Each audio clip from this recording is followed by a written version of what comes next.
নমস্কার। দেখুন, এই ব্রিজ আজ থেকে প্রায় ৮ বছর আগে ভালো ছিল। এরপরে হঠাৎ প্রাকৃতিক দুর্যোগের কারণে এটা সম্পূর্ণরূপে বিধ্বস্ত হয়ে যায়। আমরা লোকালের নেতৃত্ব এবং দপ্তরের সাথে অনেকবার যোগাযোগ করেছি, কিন্তু তাদের কোনো হেলদোল নেই। বারবার জানানোর পরেও এটা মেরামতের কাজের জন্য কোনো উদ্যোগ নেওয়া হচ্ছে না এখন পর্যন্ত।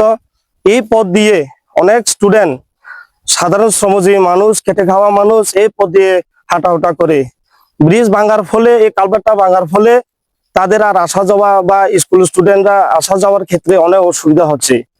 আমরা সংশ্লিষ্ট দপ্তর থেকে আরম্ভ করে এবং আমাদের এই ৩৮ জুলাইবাড়ি বিধানসভা কেন্দ্রের আমাদের মাননীয় মন্ত্রী শুক্লাচরণকে আমরা আপনাদের সংবাদ মাধ্যমে বিনীতভাবে অনুরোধ জানাচ্ছি যে অতি সত্বর যত তাড়াতাড়ি সম্ভব এই ব্রিজটা, এই কালভার্টটা দ্রুত মেরামতি করে জনগণের স্বার্থে, উন্নয়নের স্বার্থে কাজ করার জন্য।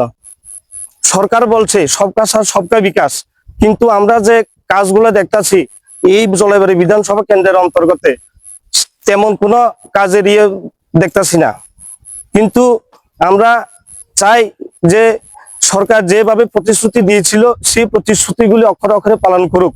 সারা রাজ্যের মধ্যে, বিশেষ করে জেনারেল এরিয়ার মধ্যে যেভাবে উন্নয়নের অগ্রগতি দেখা যাচ্ছে, তদরূপ এই এডিসি এরিয়ার মধ্যে কিন্তু আমরা সেই উন্নয়ন দেখতে পাচ্ছি না।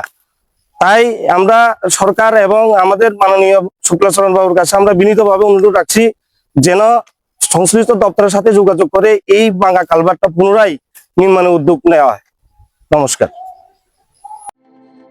প্রত্যেকের জীবনের স্বপ্ন থাকে পড়াশোনা শেষ করে কর্মজীবনে প্রতিষ্ঠা পাবার। এই দিক দিয়ে আমি সফল শুধুমাত্র একটি কারণে, সেটা হলো আমার কলেজ টিপস, যেখান থেকে গ্র্যাজুয়েশন কমপ্লিট করে উচ্চতর শিক্ষা নিয়ে আজ আমি সফলভাবে প্রতিষ্ঠিত।